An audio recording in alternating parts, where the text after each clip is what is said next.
نہ آج لطف کر اتنا کہ کل گزر نہ سکے وہ رات جو کہ تیرے گیسوں کی رات نہیں۔ یہ آرزو بھی بڑی چیز ہے مگر ہمدم وصال یار فقط آرزو کی بات نہیں۔ بسم اللہ الرحمن الرحیم۔ السلام علیکم ورحمۃ اللہ وبرکاتہ۔ امید ہے کہ آپ سب لوگ سننے والے ٹھیک ٹھاک اور خیر و عافیت سے ہوں گے۔ آج جو ٹاپک ہے وہ ہے کوے کا انتقام یا کوا اور سانپ۔ کہانی کچھ اس طرح سے شروع ہوگی کہ ایک دفعہ کا ذکر ہے کہ کووں کا ایک جوڑا جنگل میں ایک درخت پر رہتا تھا۔ وہاں پر ان کا گھونسلہ تھا۔ انہیں کسی قسم کا وہاں پر غم نہیں تھا اور وہ ہنسی خوشی زندگی گزار رہے تھے۔ جنگل کی آزاد فضاؤں میں اڑتے پھرتے تھے۔ اب کیا، گھونسلے میں انہوں نے انڈے دیے اور بچے نکل آئے چھوٹے چھوٹے۔ اب کوا اور اس کی جو مادہ تھی وہ دونوں باہر چل جاتے چگنے کے لیے، وہاں سے چوگ لا کر بچوں کو کھلاتے تھے۔ لیکن اچانک وہ ایک مصیبت اور پریشانی سے دوچار ہو گئے جس کے نتیجے میں ان کی زندگی تلخ ہو کر رہ گئی۔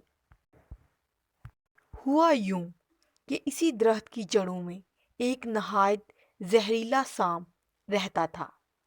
کچھ عرصہ تو ان کی باہمی دوستی رہی، یعنی کووں کی اور سانپ کی۔ لیکن ظاہر ہے سانپ کسی کا دوست نہیں ہو سکتا، اسے جب بھی موقع ملے گا وہ ضرور ڈسے گا اور نقصان پہنچائے گا۔ یہی کچھ سانپ نے بھی کیا۔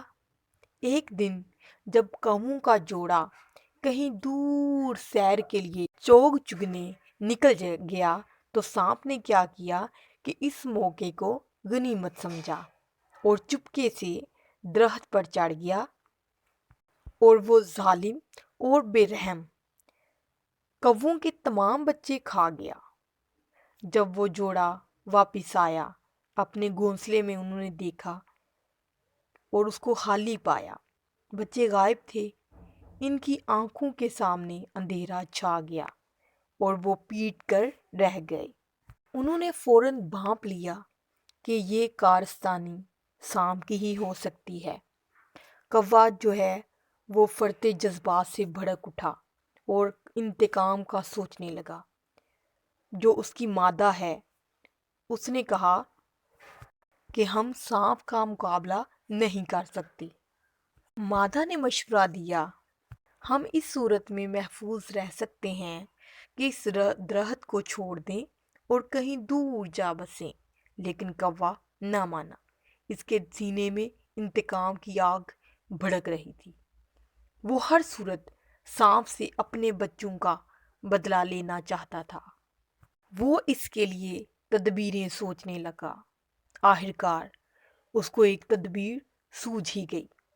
جیسے کہ آپ لوگوں کو پتہ ہے کہ کوے کی عقل مندی بہت مشہور ہے۔ وہ اڑا اور شاہی محل کی منڈیر پہ آ بیٹھا۔ اس نے ادھر ادھر نظر دوڑائی اور ایک کھونٹی پر موتیوں کا ہار لٹکتا ہوا دیکھا۔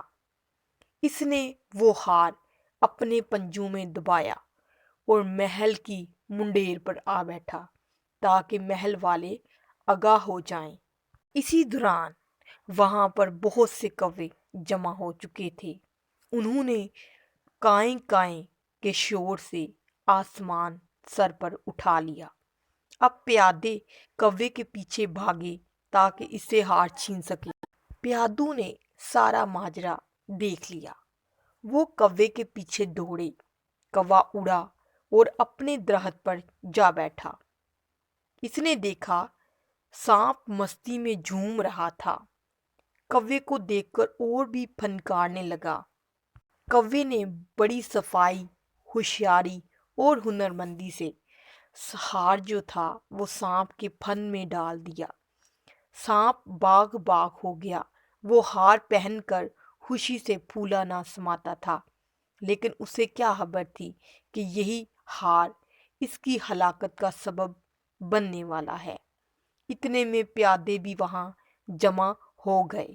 انہوں نے دیکھ لیا تو سانپ جو تھا فوراً اپنی بل میں گھس گیا، لیکن پیادوں نے اسے بھی دیکھ لیا۔ انہوں نے گدالوں کے ذریعے سانپ کا بل کھود ڈالا اور آخرکار انہوں نے سانپ کو اپنے قابو میں لے لیا۔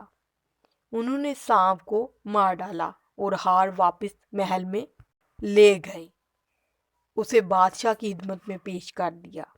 اس طرح عقل مند اور چالاک کوے نے سانپ سے اپنے بچوں کا انتقام لے لیا۔ اب ہمارا جو اخلاقی سبق ہے وہ یہ ہے کہ جیسا کرو گے ویسا بھرو گے۔ عقل مندی 1000 نعمت ہے۔ ہمیں جوش کی بجائے ہوش سے کام لینا چاہیے۔ جی تو کیسی لگی آپ لوگوں کو یہ سٹوری، اردو کہانی؟ یہ 9th کلاس کی کہانی ہے جو ان کے سلیبس میں شامل ہے، اور سٹوری لورز کے لیے بھی ایک چھوٹی سی کاوش ہے، اور بچوں کے لیے بھی جن کو سٹوریز سننا، سنانا، پڑھنا، پڑھانا اور لکھنا پسند ہے۔ امید ہے کہ آپ لوگ اس کہانی کو سن کر لطف اٹھائیں گے۔ اپنا اور اپنے پیاروں کا تب تک کے لیے خیال رکھیں۔ اللہ حافظ۔